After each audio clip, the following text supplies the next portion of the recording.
And it really took John Dalton here, an English school teacher with broad interests, it really took him to realize or to recognize these observations of Priestley, of Lavoisier, of Proust, to recognize that he could understand all of these observations if he resurrected the idea of Democritus, the idea of atomos, or atoms. Right? And so he put forth some postulates. Well, those postulates are now known as Dalton's atomic theory, but they were postulates at the time. And those postulates say each element is composed of atoms. Atoms of an element, a given element, are identical. And that compounds form when atoms of more than one element combine. And, of course, that atoms aren't created or destroyed.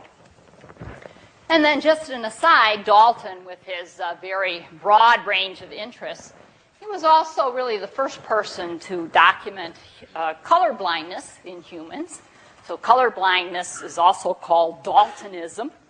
So, you see, we're getting you set for medical school already.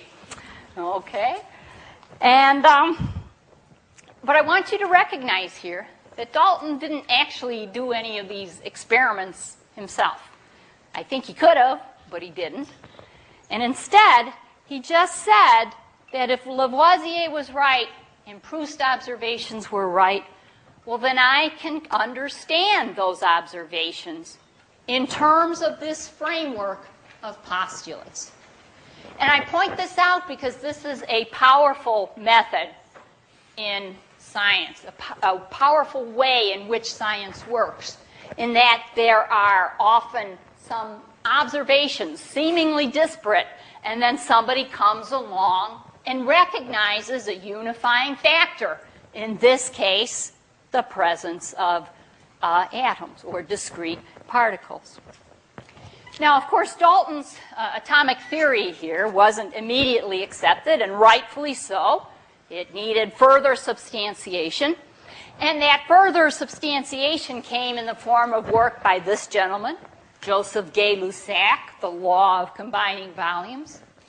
It came in the form of work by Lorenzo Romano Amadeo Carlo Avogadro's hypothesis.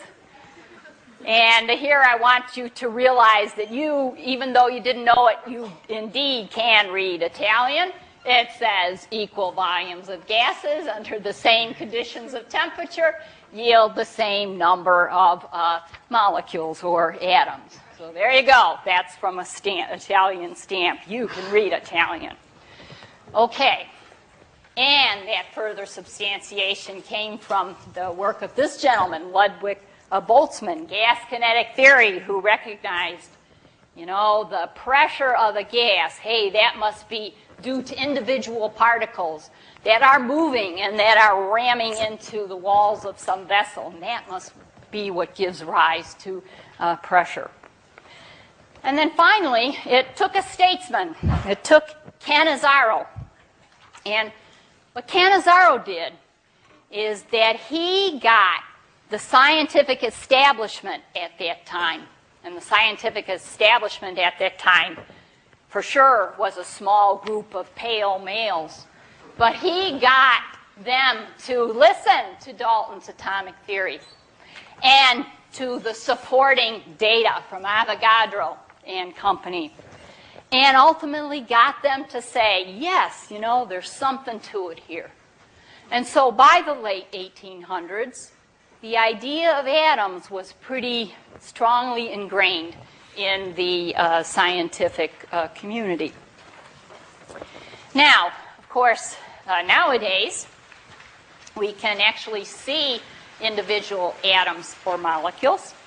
And so here is a picture of 28 individual CO molecules arranged in the form of a little man or a little woman. I don't know which. And each one of these CO molecules is an orange ball here. And what you're looking at are these CO molecules, and they're bound to a platinum surface. And they're bound to a platinum surface such that the carbon end is down and the oxygen end is up. And there's a really good reason why the carbon end is down and the oxygen end is up. And Professor Cummins, whom I'm going to introduce to you in a few minutes, he's going to talk to you about what that really good reason is in the second half of the course. All right, but there, we know why this is the case. But so what you're looking at here is you're really looking at the oxygen end of the CO molecule, because we're looking at a top view. All right, so how was this image made?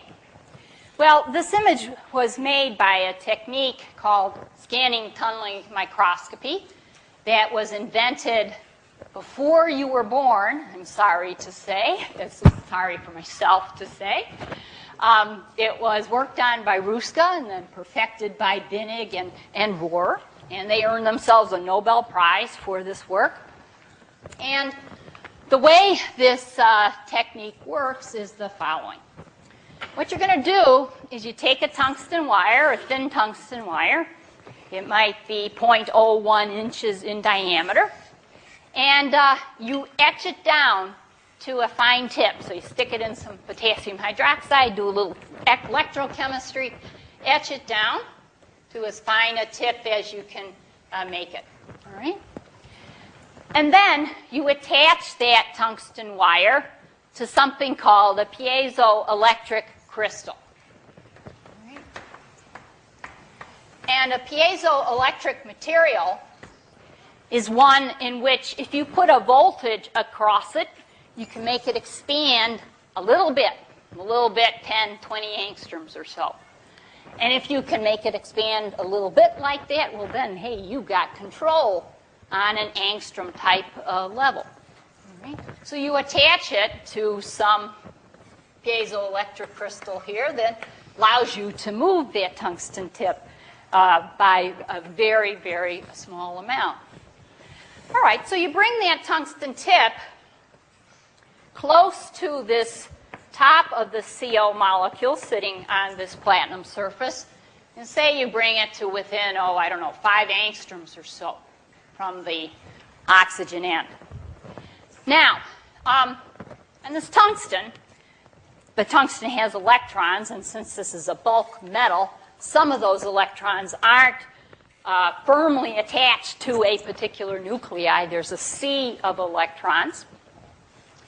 And what we're going to do is we're going to put a negative potential on that tungsten tip.